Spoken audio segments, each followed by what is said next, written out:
what I want is two guys, and they're carrying a great big metal cube.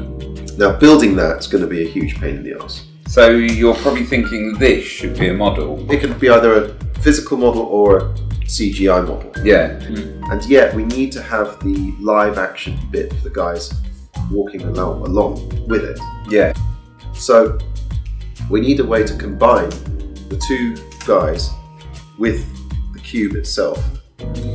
What I would suggest we actually film without the model is the two guys holding some kind of plank or pole which we've attached coloured balls to. And that will give us something to stick the CGI cube onto. A frame of reference. Yeah, we'll anchor some CGI model to that pole with the balls attached to it. Yeah. So that when they walk down the road or across the road, yeah, it'll be stuck to it and we'll move with it. So that should be quite easy. Yeah. In retrospect, the words "that should be quite easy" should never be uttered during pre-production. If there's a road to hell that's paved with good intentions, it's also signposted with the words "this should be quite easy." It was pretty straightforward to film a stand-in device covered by markers, in this case a white pole dotted with coloured balls, price £7.19 for 100. However, the creation of a CGI Tesseract-style cube and the anchoring of it to the marker device in the film footage became the most difficult thing we have ever tried to do. So let me warn you that this isn't going to be a plain and simple how to do it film. This is more like how we tried to do it and ended up down a rabbit hole. Starting out on familiar territory, we managed to anchor a plain two-dimensional square to the pole in After Effects. This met with some success until the tracking got all messed up and the square fell off the pole. But what we wanted to do was more complicated, to put a 3D object in the shot and have it move in accordance with the tracking markers. So we decided to use a free, open source and very powerful 3D computer graphics application called Blender. And that's where the learning curve went exponential on our asses.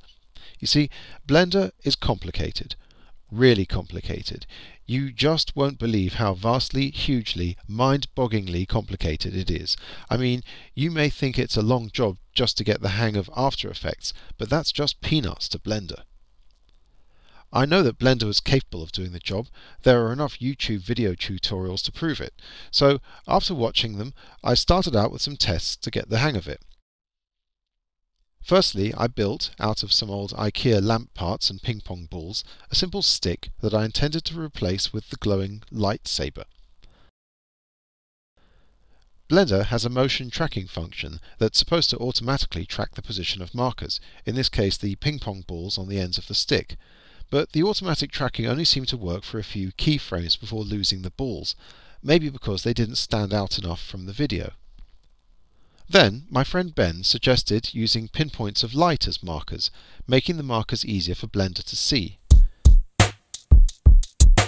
CR2032 batteries, available in a box of 10 for £4.37, which is a bloody brilliant deal. These things are used everywhere. Bike lights, kitchen scales. In this case, if you get some of these LED lights, which are actually coloured lights when they light up, you wouldn't know by looking at them, and you put them on one of these batteries, nothing happens because you've done it the wrong way. But if you put the long end at the top and the short end at the bottom, it lights up. It's a diode. The electricity only goes one way. If you just hold it there, you get red, blue. You can hold 2 of them, you can hold more than 2, you can hold 4, you can hold as many as you like. And they'll stay on for, I kept one on for about 2 weeks, I think, and it just stayed on the whole time. So if you stack up 2 batteries, it's a lot brighter, and if you stack up 3, it's even brighter than that. And that's a pretty bright light. Now here's one I've managed to wrap around 4 batteries, and that just went nuclear. So anyway, had a lot of fun with those.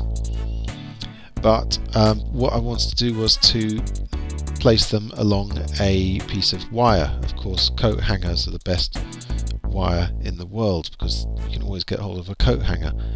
So with sellotape, I wrapped the diode, the LED, around the battery, kept the contact in place, didn't need any solder, anything, just to use sellotape. This was only going to be a temporary job anyway. More tape, attached it to the wire, and now I've got a little permanent light on a stick.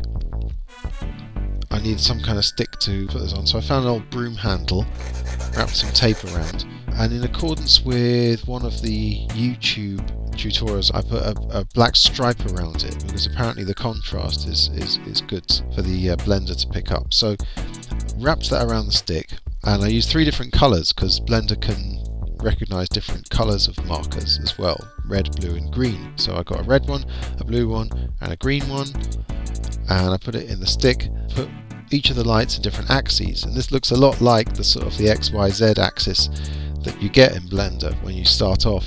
So I thought, right, if they're all at right angles to each other as an X, Y and a Z, then it'll be able to anchor like 3-dimensional objects to that stick, because it'll have a value for every single axis.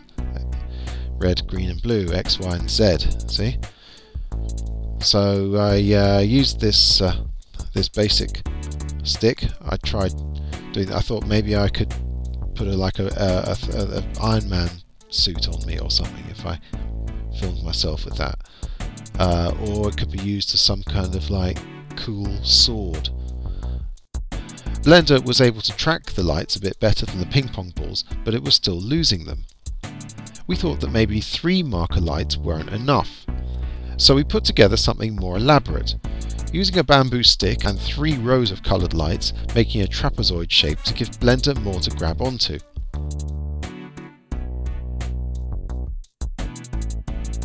When I imported this into Blender, it managed to track each light for about 30 frames before once again getting confused, possibly because there were now too many lights. So, over the space of several frustrating hours, I manually plotted the position of every single light. I wanted to replace the multicoloured capture wand with a solid object like a sword or a club or even a basic rectangle, and that's how far I got. Try as I might, after watching more Blender tutorials than I can count, I hit the wall. I couldn't get Blender to carry out the crucial step of taking all those keyframes and putting a solid object on it that moved in accordance with the light wand. This is how far I got. A bunch of transparent cubes that sort of moved with the stick. They weren't properly mapped on, they were just sort of holes. In fact, I couldn't even get Blender to export the video properly. I had to film this off the screen with my phone. The video that Blender did export looked like this. What the fuck is that? I have no idea. I mean, this is so far from what I was trying to do that it's become something completely different. And that was it. I was no closer to creating the tesseract as described in the book, or even placing it on the marker stick. I wasn't back where I started, but I wasn't where I was expecting to go, and I was less and less sure of how all of this was going to shift books. So, what have I learned? That learning Blender is like Chinese algebra, that when we shoot the film it would be better to have the actors carry a 2-dimensional square than a stick, because it might be easier to map a 3D cube onto. Either that or just build a really big prop. I'm also going to try After Effects again and see if the job can't be done there. Or else get the help of someone who knows what they're doing in Blender and has a use for 95 coloured balls or 100 coloured LEDs that are currently gathering dust on my work table. I'll keep the CR2032 batteries though, they're quite useful.